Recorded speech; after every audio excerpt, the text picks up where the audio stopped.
अस्सलाम वालेकुम। आज हमारी तर्जुमातुल कुरान की क्लास है 10th में नेशनल साइंस एकेडमी सूरतुल ज़ुम्र, जो कि हम पहले पढ़ चुके हैं। आज उसकी मश्क हल करते हैं। तो सबसे पहले उसके अल्फाज मानी की बात कर लेंगे। ला तज़ीरु, बोझ नहीं उठाएगा। विज़रा, बोझ। मस्सा, पहुंचती है। दुर्रुन, कोई तकलीफ। कानितुन, इबादत करता है। यज़रू, यहज़रू, डरता है। लतकनतु, मायूस ना हो। अलजुनूबा, सारे गुनाह। ज़ुमुर्रुन का मायने है ग्रोह। ज़ुमुर्रुन में मुसलमानों को इजाजत दी गई है हिजरत की। जमीन और आसमान की बादशाहत का मालिक अल्लाह ताला को समझना है, अकीदा तौहीद। दूसरी बात, सूर फूंके जाने के बाद फौरन लोग जाएंगे महशर में। हजरत आयशा रज़ियल्लाहु अन्हा फरमाती है, नबी करीम सल्लल्लाहु अलैहि वसल्लम सूरतुल ज़ुम्र की तलावत फरमाते थे सोने से पहले।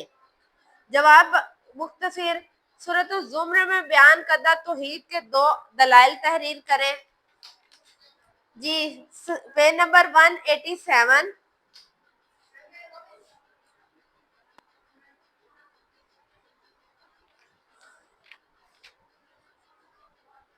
इसमें बुनियादी मज़ामीन में से चौथी लाइन, अल्लाह ताला ने अपने लिए औलाद की नफी फरमाई। अपनी कुदरत और अजमत के दलाइल का जिक्र फरमाया कि वो जमीन और आसमान का खालिक है। दिन को रात पर लपेटना, दिन को रात पर, और उसने सूरज को चांद का मस्कर बनाया। वो नफा नुकसान का मालिक है, वही जिंदगी और मौत का मालिक है। ये सारे अल्लाह के होने के दलाइल हैं। दूसरा, सूरत ज़ुम्र में किन दो ग्रोहों का जिक्र किया गया है? जी, इसका जवाब है सूरतुल ज़ुम्र में दो ग्रोहों का जिक्र किया गया है, कफार और अहले ईमान का। तीसरा है सूरतुल ज़ुम्र में मोमिनीन की दो सिफात। तो जी, ये पेज नंबर 188 की पहली लाइन, मोमिनीन का किरदार जिक्र किया गया है। जैसे वो रात की घड़ियों में सजदा करते हैं, क्याम करते हैं, अल्लाह की इबादत करने वाले हैं, आखिरत से डरने वाले, हर हाल में अल्लाह की रहमत का उम्मीदवार होता है। क़यामत के बर्पा होने के मराहिल तहरीर करें। चौथा सवाल, जी ये जो सबक खत्म हो रहा है 188 पेज, इसका आखिरी पैराग्राफ, इसके आखिरी हिस्से में शिर्क की मजम्मत, अल्लाह की वहदानियत बयान की है। वक़ूए क़यामत, इससे पहले सूर फूंका जाएगा। अल्लाह जब क़यामत बर्पा करने का फैसला फरमाएगा तो हज़रत इसराफील अलैहिस्सलाम सूर फूंकने का हुक्म देंगे। इनको अल्लाह ताला इनको हुक्म देंगे, इनके सूर फूंकने पर हर चीज फना हो जाएगी सिवाय उसके जिसे अल्लाह महफूज रखेगा।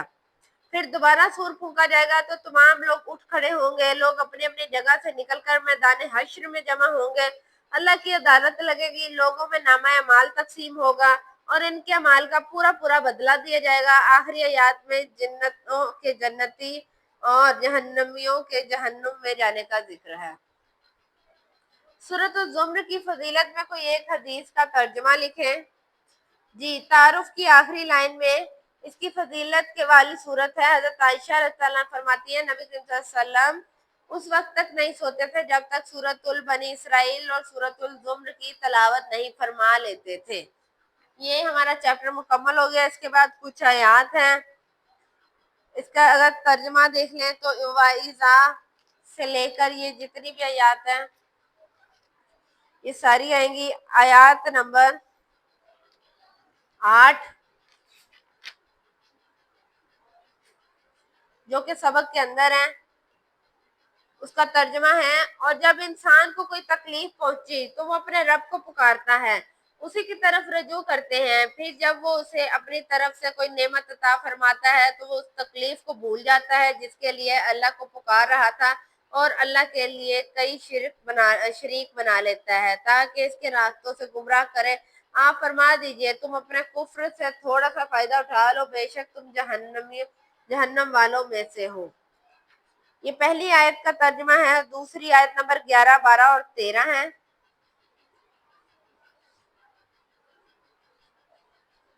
जी, कुल فرما دیجئے بے شک مجھے حکم دیا گیا ہے میں اللہ کی عبادت کروں گا اس کے لیے دین کو خالص کرتے ہوئے، اور مجھے حکم دیا گیا ہے میں سب سے پہلا مسلمان بنوں گا۔ آپ صلی اللہ علیہ وسلم فرما دیجئے اگر میں اپنے رب کی نافرمانی کروں تو بے شک میں ڈرتا ہوں ایک بڑے دن کے عذاب سے۔ اس کے بعد آیت نمبر 53 دی گئی ہے، پیج نمبر 195 پہ، اور اپنے رب کی طرف رجوع کرو اور اس کے فرما بردار بن جاؤ اس سے پہلے کہ تم پر عذاب آ جائے پھر تمہاری مدد نہیں کی جائے گی۔ یہ سبق مکمل ہو گیا ہے، آج کے لیے اتنا ہی، اللہ حافظ۔